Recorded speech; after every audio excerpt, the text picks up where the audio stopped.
नमस्कार, मैं रवीश कुमार। मैं मौजूद हूँ थाईलैंड की राजधानी बैंकॉक में। और यहाँ पर घूमते हुए अगर आपकी नज़र यहाँ के मंदिरों पर पड़ती है तो बहुत कुछ जानने की जिज्ञासा होती है। एक तो उनकी कलाकारी बहुत सुंदर है, बौद्ध धर्म की पैगोडा से काफ़ी मिलती जुलती है। लेकिन जहाँ मैं बैंकॉक में रुका हूँ उस जगह पे ये ब्रह्मा जी की मूर्ति है, यहाँ पर मंदिर है और लोग ब्रह्मा की पूजा करने आते हैं।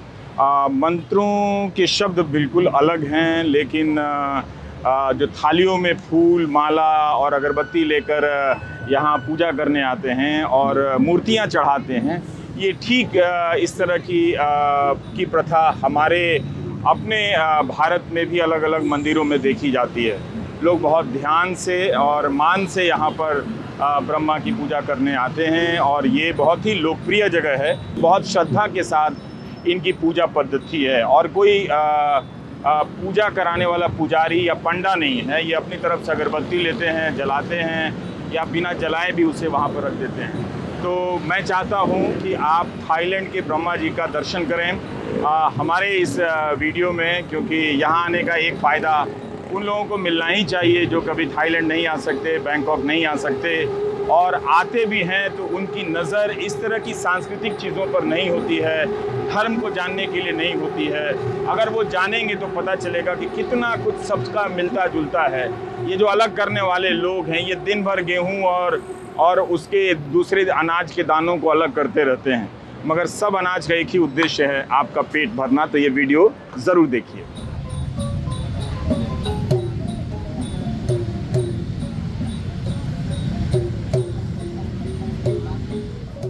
मंत्रों का उच्चारण और वाद्य यंत्रों की ध्वनि सुनकर तो लगता है बौद्ध आराधना पद्धति का एहसास होता है, और है भी। यहाँ जो आगे बैठा है वह महाब्रह्मा की तरफ मुखातिब है और उसके पीछे महिलाएं नृत्य के साथ साथ उसके लिए मंगल गान गा रही हैं।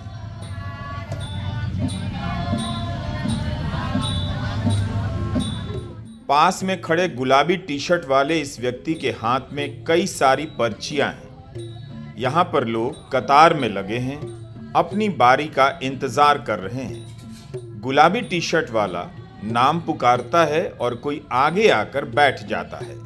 पीछे महिलाएं नृत्य करने लग जाती हैं और मंगल गान या मंत्रों का उच्चारण करने लगती हैं।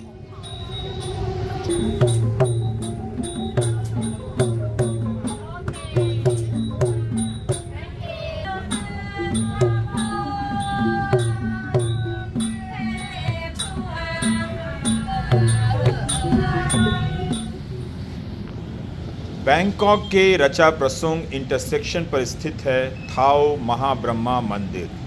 शहर के बीचों बीच आसपास कई बड़े दफ्तर और होटल हैं। मंदिर भी होटल के परिसर में ही स्थित है। मंदिर के ऊपर से मोनोरेल गुजर रही होती है। सामने के चौराहे से सैकड़ों बाइक और कारें। किस्सा यूं है कि एक एडमिरल साहब को ज्योतिष का शौक था। उन्होंने होटल के मालिक से कहा कि जिस दिन इस होटल की बुनियाद रखी गई वह शुभ नहीं था। अब इसका उपाय यही है कि आप यहाँ महाब्रह्मा का मंदिर बनाएं। 1956 में यह मंदिर बनाया गया। इस मंदिर के अहाते में आप आ जाइए। लोगों के आने जाने का सिलसिला रुकता नहीं है। आने वालों के हाथ में पूजा की थाल है, केवल गेंदे का फूल नजर आता है। महाब्रह्मा के सामने कोई हाथ जोड़कर खड़ा है तो कोई घुटनों के बल बैठा है। पूजा के सामान में अगरबत्तियां होती हैं मगर जलाई नहीं जाती हैं। यहाँ एक स्टैंड रखा है, उसी में सभी अपनी अगरबत्तियों को खोस कर चले जाते हैं और थाल से मोमबत्तियां निकालकर यहाँ रख देते हैं। यह महाब्रह्मा की मूर्ति है। 4 मुख वाले महाब्रह्मा, सोने की परत चढ़ाई गई है। विदेशों से आए लोगों को लगता है कि ये 4 सर वाले बुद्ध हैं। गलतफहमी है। थाईलैंड में ब्रह्मा को फ्रा फ्रोम कहते हैं। ये मंदिर एरावन श्राइन के नाम से मशहूर है। मूर्ति पर टीका वगैरह लगाने की अनुमति नहीं है। लोग एक निश्चित दूरी से ही फूल चढ़ाते हैं। फूल के साथ साथ थाली में हाथी की छोटी मूर्ति भी ले आते हैं चढ़ाने के लिए। पूजा करने वाला अपने फोन से मंत्र का पाठ कर रहा होता है, कोई पुजारी नहीं होता। आपको लगता है कि भारत के ही किसी मंदिर में आ गए हैं, मगर समान नजर आते हुए भी काफी कुछ अलग है। बस यहाँ लोग जूते चप्पल नहीं उतारते हैं।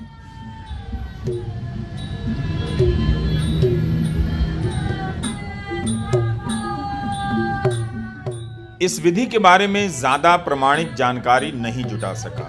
अंदाज से लगा कि किसी की मन्नत पूरी हो गई है या कोई अपनी मन्नत को लेकर ज्यादा गंभीर है, प्रतिबद्ध है। वही यहाँ टिकट कटाकर आता है और उसके पीछे मंदिर की ये महिलाएं मंत्रोच्चारण करती हैं या मंगल गान करती हैं।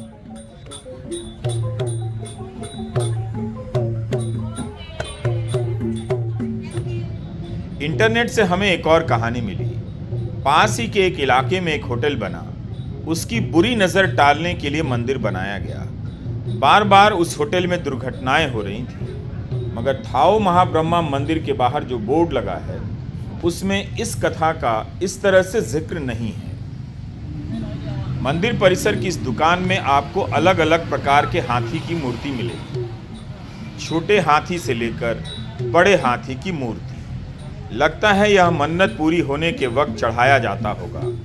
जो जितना पैसे वाला होता होगा वह उतनी ही बड़ी मूर्ति खरीदता होगा। चढ़ाने के बाद इन हाथियों को मंदिर के एक हिस्से में सजाकर रख दिया जाता है। इन हाथियों के बारे में यही जान पाया कि यह ऐरावत हैं, इंद्र की सवारी ऐरावत। ऐरावत के जन्म की कहानी यह है कि जिस अंडे से गरुड़ पैदा हुए, उसी से ब्रह्मा के मंत्रोच्चारण के बाद ऐरावत भी पैदा हुए। लोग अपनी थाल में ऐरावत के छोटे रूप भी लेकर आते हैं और ध्यान लगाने के बाद यहाँ चढ़ा देते हैं। 2015 में इस मंदिर में काफी बड़ा धमाका हुआ। करीब 25 लोगों की मौत हुई थी। इनमें से करीब आधे लोग विदेशी थे। ब्रह्मा की मूर्ति भी क्षतिग्रस्त हो गई। भारतीय भी यहाँ आते रहते हैं, मगर बहुत कम। मैं काफी देर तक रहा, ज्यादातर थाई लोग ही नजर आए।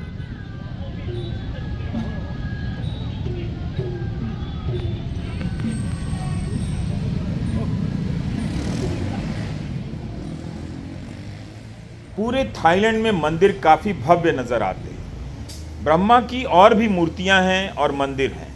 विष्णु के भी मंदिर हैं। गणेश जी की भव्य मूर्तियां आपको नजर आएंगी। कई देवी देवताओं के बारे में हम नहीं जान सके, हमने बस इन्हें पर्यटक की नज़र से देखा है। कहने का मतलब है, इन मूर्तियों का हिंदू धर्म से क्या संबंध है, बौद्ध धर्म में ये पूजा पद्धति कैसे समाहित हो गई, इन सब के लिए इस विषय के जानकार के पास जाना चाहिए, वरना आप आधी अधूरी जानकारी पर ही इतराते रह जाते हैं। फिलहाल इन मंदिरों को देखिए और महसूस कीजिए जैसे मेले में दो भाई बिछड़ जाते हैं, वैसे ही ये हमारे देवी देवता हमसे बिछड़ गए हैं या हम इनसे बिछड़ गए हैं। सुंदर बात यह है कि थाई लोग इन्हें अपना समझकर पूज रहे हैं, पूजा काफ़ी ध्यान से करते हैं। नमस्कार, मैं रवीश कुमार।